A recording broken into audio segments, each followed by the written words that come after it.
फाखिबा उहवी हाइजरगसु कुकीनदी फादे हाइना सेले ऑपरेशन दसु थीबा फंगद्री फाजनखिबा नगा तरुक थादो हाइबा डिमांड तौरदुना नगा सिंगना नमना ताबा मफम सिंगदा अकनबा प्रोटेस्ट तौख्रे लेमखोंगदा लेबा 57 माउंटेन डिवीजन की कैंपस मनुंग दसंखिबदगी हौजिक फावा थीबा फंगदना लेरिबा कमल बाबूगी थौदोकुमना मखोइगा फामिनखिबा नगा नुपी सिंगना थौदोकतुगी खुदम सांगदा पुनमक हाइरगसु कुकी सिंगनदी फादे हाइना सेले लानमीना ऑपरेशन चथाबसु थीबा फंगद्री थौदोगदुना खोइरांग खोसाउना हलबा नगा सिंगना लेलोन भाइफाइदा लेबा मियामना मखोइबु फाकिबनी अदुगा खुलाई पाइबा कांगबु अमदा सिनखिबनी हाइना ममितमकना उहोबसिंग पुलिसता पाउ तमलगसु थौदोग अदु मंगा चप मानहले हारिबा खुंजासिंग अदु मनम ततना अमुक्ता यैबदा अचुंबा लोइनमक थोरकनी हाइरी यूनाइटेड नगा काउंसिल ना ngarang थोखिबा चेरोल अमना हाइ नगागी मिसम तरुक अदु कुकी सिंगना हाटख्रे हाइरगसु सेंगना हायु अदुगा असिबा हकजांग सिंग अदुदी क्रिस्टियन अमा ओइना मागी इमुंग मनुंगदा फंगहल्लु मदु नतना असिबा हकजांग लोछिनबगी कल्चर अदुदी यूएनसी ना खांगदुना लेबा पामदे मरगसिदा कुकी सिंगना फाखिबा मिसम तरुक अदु असोय अंगाम यावदना थादोरकदबनी हाइना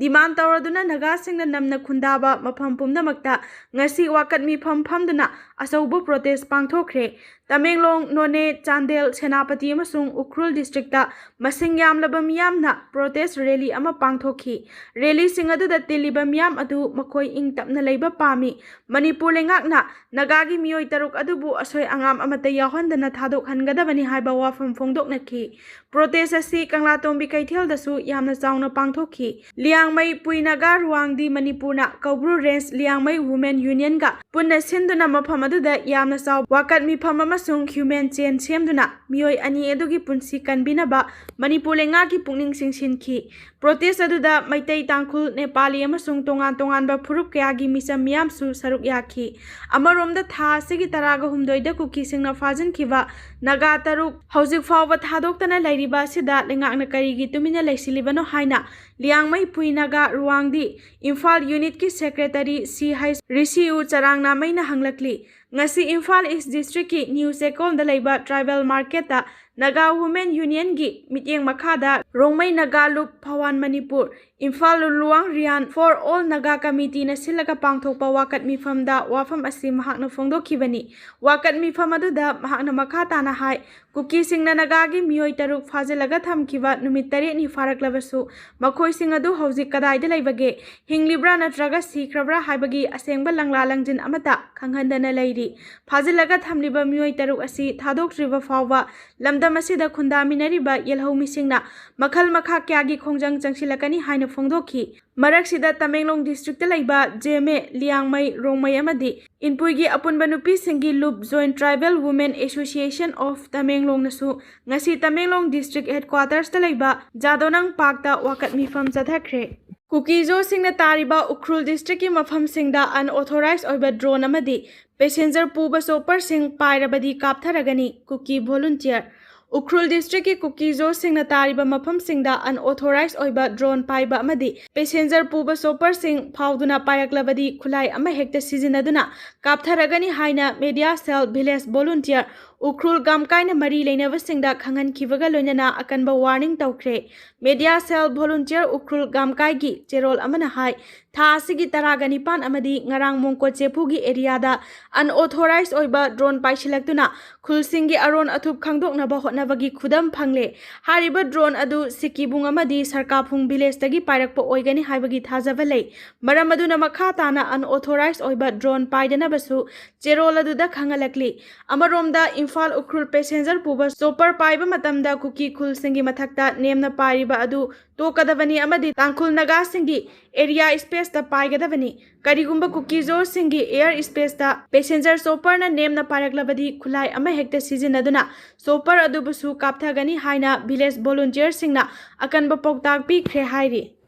Kukizo singna Kukizo MLA singda thamlamba social boycott handokre state asida hojik lairiba lengak asi sembada yawkiba Kukizo MLA singi mathakta thamlamba social boycott adu khudaktagi handokle haina Kukizo council gi information and publicity secretary na thadorakpa cherol amana hairi cherol asina makha tana haribana ꯆꯍꯤ ꯑꯁꯤꯒꯤ February 5ꯗ ꯄꯥꯡꯊꯣꯛꯈꯤꯕ ꯀꯨꯀꯤ ꯖꯣ ꯀꯥꯎꯟꯁꯤꯜꯒꯤ cabinet ꯃꯤꯐꯝꯅ ꯂꯧꯈꯤꯕ ꯋꯥꯔꯦꯞꯀꯤ ꯃꯇꯨꯡ ꯏꯟꯅ ꯂꯩꯉꯥꯛ ꯁꯦꯝꯕꯗ ꯌꯥꯎꯕ ꯀꯨꯀꯤ ꯖꯣ MLAꯁꯤꯡꯒꯤ ꯃꯊꯛꯇ ꯁꯣꯁꯤꯌꯦꯜ ꯕꯣꯏꯀꯣꯠ ꯇꯧꯅꯕꯒꯤ ꯋꯥꯔꯦꯞ ꯑꯁꯤ ꯂꯧꯈꯤꯕꯅꯤ꯫ ꯑꯗꯨꯝ ꯑꯣꯏꯅꯃꯛ ꯁ꯭ꯇꯦꯠ ꯑꯁꯤꯗ ꯍꯧꯖꯤꯛ ꯑꯣꯏꯔꯤꯕ ꯐꯤꯚꯝ ꯑꯃꯗꯤ ꯄꯨꯟꯅ ꯊꯕꯛ ꯇꯧꯃꯤꯟꯅꯕꯒꯤ ꯇꯉꯥꯏꯐꯗꯕ ꯀꯌꯥ ꯑꯗꯨ ꯌꯦꯡꯂꯒ ꯃꯃꯥꯡ ꯊꯥ ꯑꯦꯄ꯭ꯔꯤꯜ 22ꯗ ꯄꯥꯡꯊꯣꯛꯈꯤꯕ ꯀꯨꯀꯤ ꯖꯣ ꯀꯥꯎꯟꯁꯤꯜꯒꯤ ꯃꯤꯐꯝꯅ ꯂꯧꯈꯤꯕ ꯋꯥꯔꯦꯞꯀꯤ ꯃꯇꯨꯡ ꯏꯟꯅ ꯂꯩꯉꯥꯛ ꯁꯦꯝꯕꯗ ꯌꯥꯎꯈꯤꯕ ꯀꯨꯀꯤ ꯖꯣ MLAꯁꯤꯡ ꯕꯣꯏꯀꯣꯠ ꯇꯧꯕꯒꯤ ꯐꯤꯔꯦꯞ ꯑꯗꯨ ꯍꯟꯗꯣꯛꯈꯤꯕꯅꯤ ꯍꯥꯏꯔꯤ꯫ ꯃꯔꯛ ꯑꯁꯤꯗ ꯀꯨꯀꯤ ꯑꯃꯁꯨꯡ ꯅꯥꯒꯥ ꯑꯅꯤꯒꯤ ꯃꯔꯛꯇ ꯅꯧꯅ ꯎꯪꯈꯠꯅꯔꯤꯕ ꯑꯁꯤꯒꯤ ꯃꯅꯨꯡ ꯆꯟꯅ ꯎꯈ꯭ꯔꯨꯜ ꯗꯤꯁꯇ꯭ꯔꯤꯛꯀꯤ ꯂꯤꯇꯥꯟ ꯄꯨꯂꯤꯁ ꯁ꯭ꯇꯦꯁꯟꯒꯤ ꯑꯦꯔꯤꯌꯥꯗ ꯂꯩꯔꯤꯕ ꯃꯣꯡꯀꯣꯠ ꯆꯦꯄꯨꯒꯤ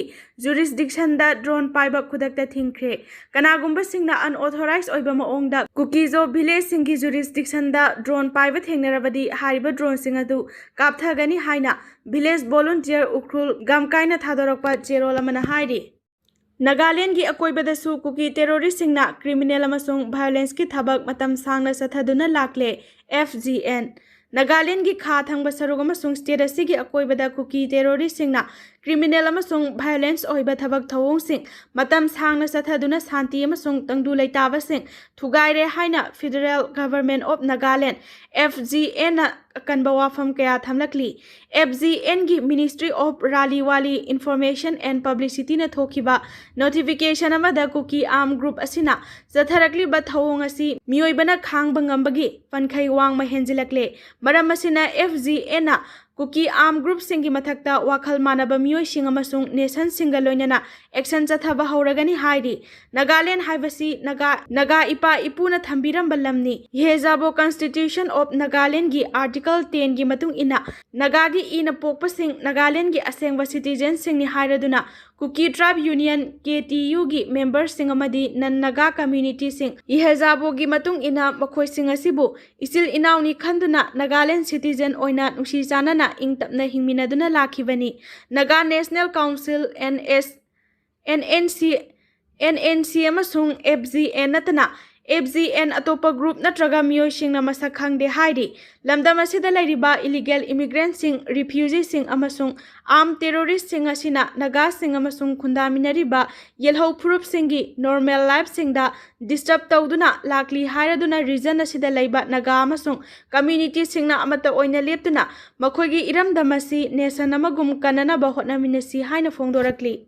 ꯐꯥꯖꯤꯟꯈꯤꯕ ꯃꯤꯑꯣꯏ 3 ꯐꯪꯅꯕ ꯄꯥꯛ ꯁꯟꯅ ꯑꯣꯄꯔꯦꯁꯟ ꯆꯠꯊꯈ꯭ꯔꯦ꯫ ꯀꯨꯀꯤ ꯃꯤꯂꯤꯇꯦꯟꯠꯁꯤꯡꯅ ꯀꯥꯡꯄꯣꯛꯄꯤ ꯗꯤꯁꯇ꯭ꯔꯤꯛꯀꯤ ꯂꯤꯌꯥꯡꯃꯩ ꯃꯅꯥꯛꯇ ꯂꯩꯕ ꯂꯩꯂꯣꯟ ꯚꯥꯏꯐꯩ ꯈꯨꯜ ꯃꯅꯥꯛꯇꯒꯤ ꯇꯥꯡꯈꯨꯜ ꯅꯥꯒꯥ ꯃꯤꯆꯝ 3 ꯐꯥꯖꯤꯟꯈꯤꯕꯗꯒꯤ ꯍꯧꯖꯤꯛ ꯐꯥꯎꯕ ꯍꯤꯡꯂꯤꯕ꯭ꯔꯥ ꯑꯃꯗꯤ ꯁꯤꯈ꯭ꯔꯕ꯭ꯔꯥ ꯍꯥꯏꯕ ꯈꯪꯗꯅ ꯂꯩꯔꯤꯕ ꯑꯁꯤꯒꯤ ꯃꯔꯤ ꯃꯈꯣꯡ ꯐꯪꯅꯕꯒꯤꯗꯃꯛ ꯁꯦꯀ꯭ꯌꯨꯔꯤꯇꯤ ꯐꯣꯔꯁꯀꯤ ꯀꯥꯡꯕꯨꯅ ꯊꯤꯕ ꯍꯨꯝꯕꯒꯤ ꯊꯕꯛ ꯂꯦꯞꯇꯅ ꯆꯠꯊꯔꯤ꯫ ꯃꯅꯤꯄꯨꯔ ꯄꯨꯂꯤꯁ ꯀꯟꯇ꯭ꯔꯣꯜ ꯔꯨꯝꯒꯤ ꯆꯦꯔꯣꯜ ꯑꯃꯅ ꯍꯥꯏ ꯀꯥꯡꯄꯣꯛꯄꯤ ꯗꯤꯁꯇ꯭ꯔꯤꯛꯀꯤ ꯇꯣꯉꯥꯟ ꯇꯣꯉꯥꯟꯕ ꯈꯨꯜꯁꯤꯡꯗ ꯉꯔꯥꯡꯁꯨ ꯀꯣꯝꯕꯤꯡ ꯑꯣꯄꯔꯦꯁꯟ ꯆꯠꯊꯈ꯭ꯔꯦ꯫ ꯗꯤꯁꯇ꯭ꯔꯤꯛ ꯑꯁꯤꯒꯤ ꯂꯩꯂꯣꯟ ꯚꯥꯏꯐꯩ ꯚꯤꯂꯦꯖ, ꯁꯣꯡꯇꯨꯟ ꯚꯤꯂꯦꯖ, ꯈꯨꯟꯈꯥ ꯚꯤꯂꯦꯖ ꯑꯃꯗꯤ ꯇꯤ ꯃꯣꯜꯗꯤꯡ ꯚꯤꯂꯦꯖꯅꯆꯤꯡꯕꯗ ꯁꯦꯀ꯭ꯌꯨꯔꯤꯇꯤ ꯀꯥꯡꯕꯨꯅ ꯑꯀꯟꯕ ꯃꯑꯣꯡꯗ ꯊꯤꯕ ꯍꯨꯝꯕꯒꯤ ꯊꯕꯛ ꯆꯠꯊꯈꯤ꯫ ꯀꯣꯝꯕꯤꯡ ꯑꯣꯄꯔꯦꯁꯟ ꯑꯗꯨꯗ ꯁ꯭ꯅꯤꯄꯔ ꯗꯣꯒꯁꯨ ꯁꯤꯖꯤꯟꯅꯈꯤ꯫ ꯍꯧꯖꯤꯛ ꯐꯥꯎꯕꯒꯤ ꯑꯣꯏꯅꯗꯤ ꯃꯤꯐꯥ ꯃꯤꯄꯨꯟꯒꯤ ꯄꯥꯎ ꯑꯃꯠꯇ ꯂꯩꯇ꯭ꯔꯤ ꯍꯥꯏꯔꯤ꯫ ꯈꯨꯠꯂꯥꯏ ꯊꯥꯗꯣꯛꯍꯟꯕ ꯅꯠꯇꯅ ꯃꯅꯤꯄꯨꯔꯗ ꯏꯪ ꯇꯞꯄ ꯄꯨꯔꯛꯄ ꯉꯝꯂꯣꯏ꯫ ꯈꯦꯝꯆꯥꯟ ꯁꯤꯅꯥ ꯀꯩꯊꯦꯜꯒꯤ ꯈꯨꯟꯖꯥꯁꯤꯡꯅ IRB ꯊꯝꯕꯤꯅꯕ ꯇꯛꯁꯤꯟꯈ꯭ꯔꯦ꯫ ꯁꯤꯅꯥ ꯀꯩꯊꯦꯜ ꯚꯤꯂꯦꯖ ꯑꯣꯊꯣꯔꯤꯇꯤꯒꯤ ꯇꯥꯡꯈꯨꯜ ꯅꯥꯒꯥ ꯂꯨꯆꯤꯡꯕꯁꯤꯡꯅ ꯉꯁꯤ ꯆꯤꯞ ꯃꯤꯅꯤꯁꯇꯔ ꯌꯨꯝꯅꯥꯝ ꯈꯦꯝꯆꯥꯟ ꯎꯅꯗꯨꯅ ꯃꯈꯣꯏꯒꯤ ꯈꯨꯡꯒꯪꯗ ꯏꯟꯗꯤꯌꯟ ꯔꯤꯖꯥꯔꯚ ꯕꯠꯇꯥꯂꯤꯌꯟ ꯊꯝꯕꯤꯅꯕ ꯋꯥꯐꯝ ꯄꯨꯈꯠꯈ꯭ꯔꯦ꯫ ꯅꯥꯒꯥ ꯄꯤꯄꯜꯁ ꯐ꯭ꯔꯟꯠꯀꯤ MLA ꯔꯥꯝ ꯃꯨꯏꯚꯥꯒ ꯂꯣꯏꯅꯅ ꯂꯥꯛꯈꯤꯕ ꯈꯨꯟꯖꯥꯁꯤꯡꯅ ꯁꯤꯅꯥ ꯀꯩꯊꯦꯜ ꯄꯨꯂꯤꯁ ꯁ꯭ꯇꯦꯁꯟꯗ ꯃꯇꯤꯛ ꯆꯥꯕ ꯁꯦꯀ꯭ꯌꯨꯔꯤꯇꯤ ꯄꯔꯁꯣꯅꯦꯜꯁꯤꯡ ꯊꯝꯕꯤꯅꯕ ꯑꯃꯁꯨꯡ ꯁꯕ ꯗꯤꯚꯤꯖꯅꯦꯜ ꯀꯂꯦꯛꯇꯔ ꯑꯣꯐꯤꯁ ꯃꯊꯧ ꯅꯤꯡꯊꯤꯅ ꯇꯧꯍꯟꯅꯕꯒꯤ ꯋꯥꯐꯝꯁꯨ ꯆꯤꯞ ꯃꯤꯅꯤꯁꯇꯔꯗ ꯄꯨꯈꯠꯈꯤ꯫ ꯈꯨꯠꯂꯥꯏ ꯄꯥꯏꯕꯁꯤꯡꯅ ꯁꯤꯅꯥ ꯀꯩꯊꯦꯜ ꯚꯤꯂꯦꯖꯗ ꯉꯥꯏꯍꯥꯛ ꯂꯩꯇꯅ ꯑꯦꯇꯦꯛ ꯆꯠꯊꯔꯛꯄꯅ ꯈꯨꯟꯖꯥꯁꯤꯡꯗ ꯃꯤꯄꯥꯏꯕ ꯄꯣꯛꯍꯜꯂꯦ ꯍꯥꯏꯅ ꯄꯜꯂꯗꯨꯅ ꯇꯥꯡꯈꯨꯜ ꯅꯥꯒꯥ ꯂꯨꯆꯤꯡꯕꯁꯤꯡꯅ ꯍꯥꯏ ꯃꯐꯝ ꯑꯗꯨꯗ ꯃꯇꯤꯛ ꯆꯥꯕ ꯁꯦꯀ꯭ꯌꯨꯔꯤꯇꯤꯒꯤ ꯆꯦꯛꯁꯤꯟ ꯊꯧꯔꯥꯡ ꯂꯧꯈꯠꯄꯤꯕꯒ ꯂꯣꯏꯅꯅ ꯑꯋꯥꯕ ꯇꯥꯔꯕ ꯈꯨꯟꯖꯥꯁꯤꯡꯗ ꯇꯉꯥꯏ ꯐꯗꯅ ꯆꯪꯗꯕ ꯌꯥꯗ꯭ꯔꯕ ꯄꯣꯠꯂꯝꯁꯤꯡ ꯑꯊꯨꯕ ꯃꯇꯝꯗ ꯐꯪꯍꯟꯅꯅꯕ ꯂꯩꯉꯥꯛꯅ ꯃꯇꯤꯛ ꯆꯥꯕ ꯊꯧꯔꯥꯡ ꯂꯧꯈꯠꯐꯝ ꯊꯣꯛꯏ꯫ ꯃꯍꯥꯗꯦꯕ ꯑꯃꯗꯤ ꯁꯤꯅꯥ ꯀꯩꯊꯦꯜ ꯚꯤꯂꯦꯖꯀꯤ ꯃꯔꯛꯇ ꯐꯥꯎꯅꯔꯤꯕ ꯂꯝꯕꯤꯗ ꯁꯦꯀ꯭ꯌꯨꯔꯤꯇꯤ ꯃꯇꯤꯛ ꯆꯥꯅ ꯊꯝꯕꯤꯅꯕ